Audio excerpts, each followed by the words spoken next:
ଅବପାତରେ ପରିଣତ ହେଲା ଲଘୁଚାପ। ଓଡ଼ିଶାରେ ପ୍ରବଳରୁ ଅତି ପ୍ରବଳ ବର୍ଷା, ପୁଣି ଉପୁଜିବ ଜଳବନ୍ଦୀ ସ୍ଥିତି। ପଶ୍ଚିମବଙ୍ଗ ଉପକୂଳରେ ଅବପାତରେ ପରିଣତ ହେଲା ଲଘୁଚାପ। ବାରିପଦାଠାରୁ 190 କିଲୋମିଟର ଦୂରରେ ଏହା କେନ୍ଦ୍ରୀଭୂତ ହୋଇଛି। ଆସନ୍ତା 24 ଘଣ୍ଟାରେ ପଶ୍ଚିମବଙ୍ଗ ଦେଇ ଝାଡ଼ଖଣ୍ଡ ମୁହାଁ ହେବା ସମ୍ଭାବନା ରହିଛି। ଏହା ପ୍ରଭାବରେ ଓଡ଼ିଶାରେ ପ୍ରବଳରୁ ଅତି ପ୍ରବଳ ବର୍ଷା ନେଇ ରେଡ୍ ୱାର୍ଣ୍ଣିଂ ଜାରି କରାଯାଇଛି।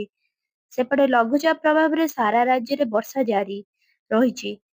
ଉତ୍ତର ଓଡ଼ିଶାରେ ମୂଷଳଧାରାରେ ବର୍ଷା ହେଉଛି। ଆଗାମୀ 24 ଘଣ୍ଟାରେ ସୁନ୍ଦରଗଡ଼ ଏବଂ କେନ୍ଦୁଝର ଜିଲ୍ଲାରେ କିଛି ସ୍ଥାନରେ ଅତି ପ୍ରବଳରୁ ଅତ୍ୟନ୍ତ ପ୍ରବଳ ବର୍ଷା ହେବ। ଏହି ଦୁଇ ଜିଲ୍ଲାକୁ ରେଡ୍ ଆଲର୍ଟ ଜାରି କରିଛି ଭୁବନେଶ୍ୱର ପାଣିପାଗ ବିଜ୍ଞାନୀ କେନ୍ଦ୍ର।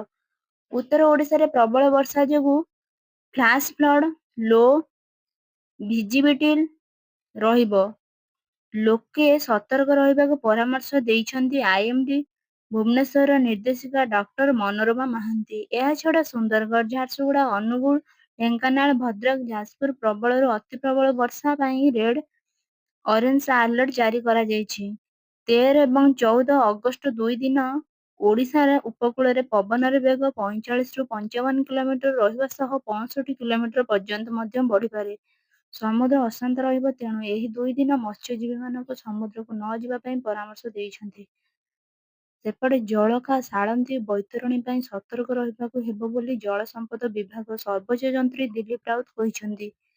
କାରଣ ଉପରମୁଣ୍ଡରେ ଅଧିକ ବର୍ଷା ହେଉଛି, ଜଳ ନିଷ୍କାସନ ଠିକ୍ ଭାବେ ହୋଇପାରୁନାହିଁ। ବନ୍ୟା ସ୍ଥିତି ଯଦିଓ ଦେଖାଯିବ ନାହିଁ, ତଥାପି ଜଳବନ୍ଦୀ ସମସ୍ୟା ଲାଗି ରହିବ। ତିହିଡି, ଚାନ୍ଦବାଲି, ବାଲେଶ୍ୱର ସଦର, ବସ୍ତା, ଦଶରଥପୁରରେ ଜଳବନ୍ଦୀ ସ୍ଥିତି ଲାଗି ରହିବ। ଲଘୁଚାପ ବର୍ଷା ପାଇଁ ଏଭଳି ପରିସ୍ଥିତି ଉପୁଜିବ। ସୂଚନା ଅନୁଯାୟୀ 17ଟି ସ୍ଥାନରେ 100 ମିମିରୁ ଅଧିକ ବର୍ଷା ହୋଇଛି। ବୁଢାବଳଙ୍ଗରେ ବଡ଼ ବନ୍ୟା ନାହିଁ। ବ୍ରାହ୍ମଣୀ, ସୁବର୍ଣ୍ଣରେଖା ଏବଂ ବୈତରଣୀ ମହାନଦୀରେ ସମେତ ବନ୍ୟା ସ୍ଥିତି ନାହିଁ। ହୀରାକୁଦ 614 ଫୁଟ ଲେଭଲକୁ ଖସି ଆସିଛି। ସକାଳେ 4ଟି ଗେଟ୍ ବନ୍ଦ ହୋଇ କରାଯାଇଛି।